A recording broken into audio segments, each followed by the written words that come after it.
Hello my dear students, आज आम video देखा वंदे मातरम 150 वर्ष पूर्ति अवसर विभिन्न विद्यालय स्कूल कॉलेज यूनिवर्सिटी रे वंदे मातरम पूर्ति अवसर ये दिवसटा पालन कर विभिन्न प्रकार क्विज एसे डिबेट प्रतियोगिता तो ये वीडियो आम देखा एक एसे जोटा कि Vande Mataram at the rate 150 विषय रही।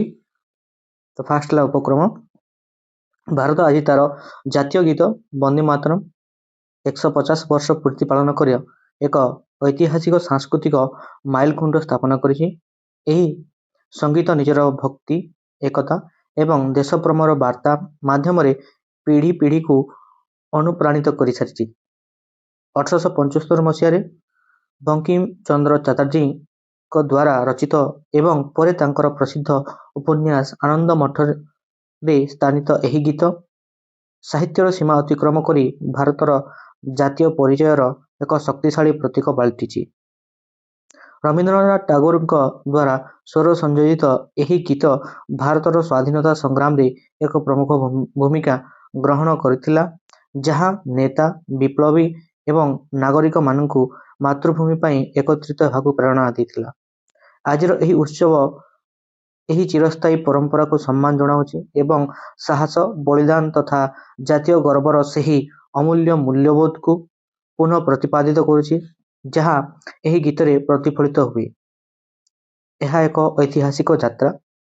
वंदे मातरम प्रथमे 1875 नवेम्बर 7 रे बंगदर्शन पत्रिका रे प्रकाशित होइतिला एवं परे 1882 रे प्रकाशित आनंद मठ रे अंतर्भुक्त होइतिला। 1896 मसीह कलिकता ठारे अनुष्ठित भारतीय जातीय कांग्रेस अधिवेशन रे रवींद्रनाथ टागोर प्रथम करी एही गीत गान करथिले। बंगला रे स्वदेशी एवं बंग विभाजन विरोधी आंदोलन समय रे यार राजनीतिक गुरुत्व वृद्धि पाइतिला। जेतेबेले 1905 अगस्त 7 रे कोलकाता रे हजार हजार छात्र प्रथम करी सर्वसाधारण रे वंदे मातरम स्लोगान देथिले।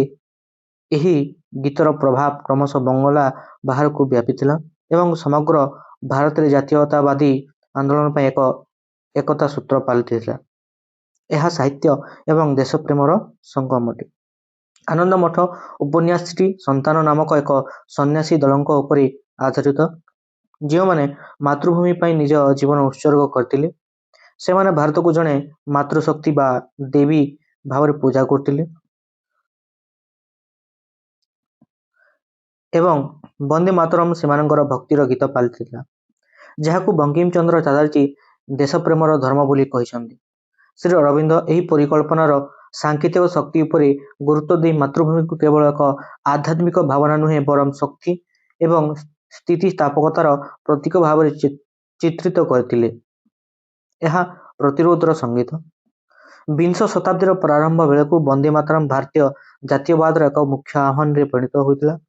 वंदे मातरम संप्रदाय भली अनुष्ठान गुड़िक प्रभात फेरी माध्यम एही गीतर प्रचार करथिले एवं वंदे मातरम नामक संवाद पत्र गुड़िक एकता आत्मनिर्भरशीलता एवं औपनिवेशिक शासन विरुद्ध प्रतिरोधर वार्ता प्रसार करथिले। ब्रिटिश प्रशासन यार प्रभाव को दमन करने चेष्टा करथिले, छात्र मानक उपरे जरिमाना लगाइथिले एवं सर्वसाधारण एही गीत गान करबा उपरे कटकणा जारी करथिले। तथापि एही प्रतिबंध गुड़िक एही गीत को विद्रोह एवं संहितार एक प्रभावशाली प्रतीक भाव अधिक सुदृढ़ करथिला। यह विश्वव्यापी प्रभाव अटे। वंदे मातरम प्रभाव भारतर सीमा बाहर को मध्य विस्तार करथिला। 1907 मसीह माडाम भिकाजी कामा बर्लिन ठारे वंदे मातरम लेखाथिबा त्रिरंगा पताका उत्तोलन करथिले। यूरोप ठारू आरंभ करी दक्षिण आफ्रिका पर्यंत विदेश रे थिबा भारतीय देशप्रेमी माने एही गीत को प्रतिरोधर प्रतीक भाव ग्रहण करथिले।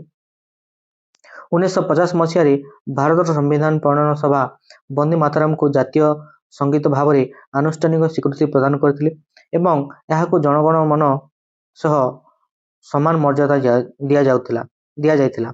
डॉक्टर राजेंद्र प्रसाद स्वाधीनता आंदोलन रे यार ऐतिहासिक भूमिका उपरे गुरुत्व दे कहिथिले जे यह समान सम्मान एवं श्रद्धार योग्य। शेष कथा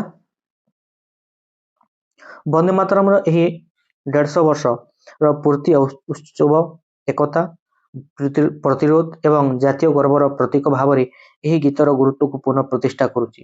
ସାହିତ୍ୟିକ ଆରମ୍ଭଠାରୁ ଭାରତର ସ୍ୱାଧୀନତା ସଂଗ୍ରାମର ମଧ୍ୟମଣି ପର୍ଯ୍ୟନ୍ତ ଏହି ଗୀତ ଆଜି ମଧ୍ୟ ଆମକୁ ଦେଶପ୍ରେମ, ସାଂସ୍କୃତିକ ପରିଚୟ ଏବଂ ସାମୂହିକ ଆକାଂକ୍ଷା ପାଇଁ ପ୍ରେରଣା ଦେଉଛି। ଏଇଟା ଥିଲା ଏକ ଛୋଟିଆ ପ୍ରବନ୍ଧ ବନ୍ଦେ ମାତରମର 150 ବର୍ଷ ପୂର୍ତ୍ତି ଅବସରରେ, ଯୋଉଟା ଆମେ ପାଳନ କରିବାକୁ ଯାଉଛୁ ବିଭିନ୍ନ ସ୍କୁଲ କଲେଜରେ।